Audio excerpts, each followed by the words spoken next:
Okay, another update. Today is Monday, April the 1st.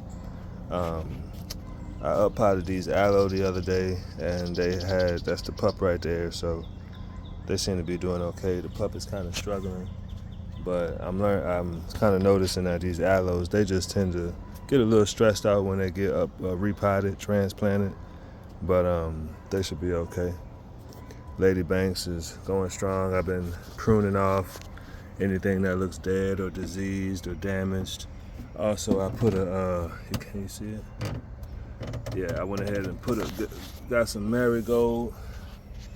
Got a sale on some marigold, so I put that inside of the pot itself to prevent nematodes in the soil.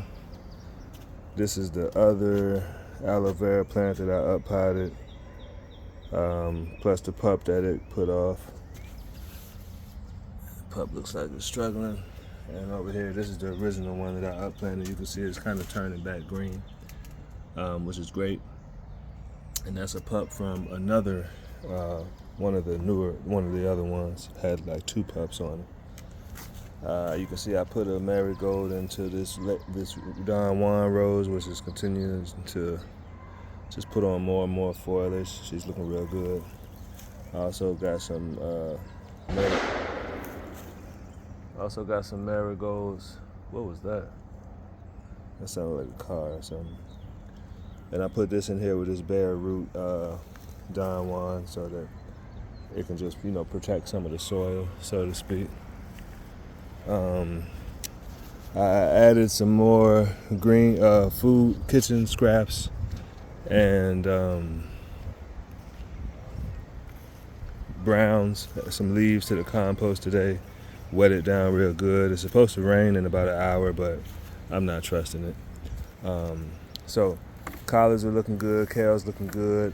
Every time I lift these pots up, I do end up with little roly-polies underneath them. Let's see if there's any. Yeah, you can see them down in there. So I'm guessing they are making my home in this, but I'm thinking about taking that table over there and removing the wooden floor and replacing it with that wire floor, and then putting a lot of my containers on there to prevent those roly-polies from really making a home in there. But I don't know how harmful they are. If you notice, I got building up my perimeter, my pest perimeter. Oh, look at that strawberry coming in nice and happily. So I got marigold, onion, marigold, onion, marigold. No, that's garlic. Marigold, onion over there poking up. Marigold, onion, garlic, marigold, onion, marigold, onion, marigold. So I'm literally just making a perimeter around both of these beds, and I'm doing the same thing over here. I'm going to dedicate this bed to all pole beans. You're not supposed to grow beans around alliums like money, onions, and garlic.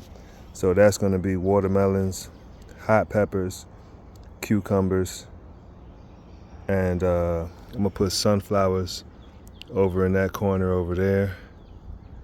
And I might put some sunflowers right along here, along this fence here. And I gotta make some use of this space over here. I have to. Maybe I'll put sunflowers right here. That's actually not a bad idea. But anyway, so you see I got marigold all the way around the outside of this bed.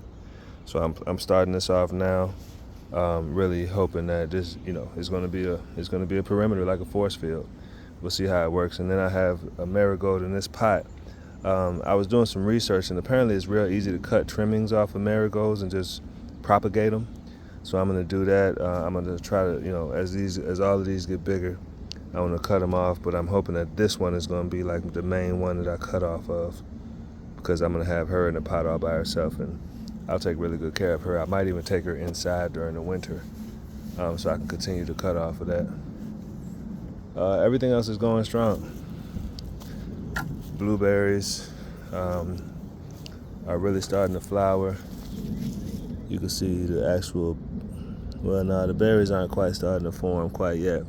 But I am gonna build a cage, a simple PVC cage over top of these.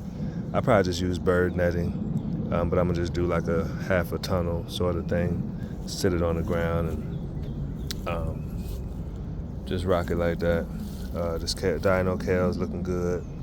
I'll probably start cutting off of this pretty soon. And my garlic is just, growing more and more and more. So I have been keeping an eye on this, looking for any of those leaf miner marks. But I think that, from what I remember, I won't even see those marks until about a month from now, into May. Also, I've been cutting off all of the dead leaves off of my collards so that it puts its all